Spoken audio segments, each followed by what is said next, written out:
স্বার্থপর এই দুনিয়া খোদার কসম কারোর জন্য থামে না, বড় স্বার্থপর।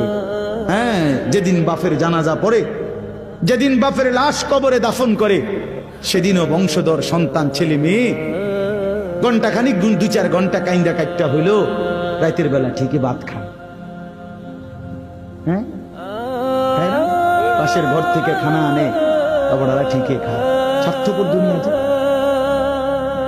থামে না রে ভাই, থামে না দুনিয়া। ওই জন্য আমাদের কারোর জন্য থামবে না। তুমি আমি মরে গেলে শেষ। আবারও বলছি কথা, আমি মরে গেলে এরপরে পৃথিবী যত আধুনিকে হোক না কেন, আমার কি কথা বুঝছেন? আমি মরার পরে যদি সবার ঘর স্বর্ণের বাড়ি হয়ে যায় তো আমার লাভ হইল কি?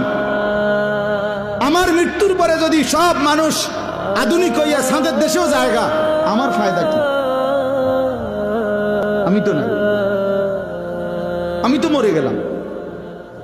যে কবরে চলে গেল সে কি আর ফিরে আসবে? আল্লাহ আমাদেরকে বুঝ দান করেন।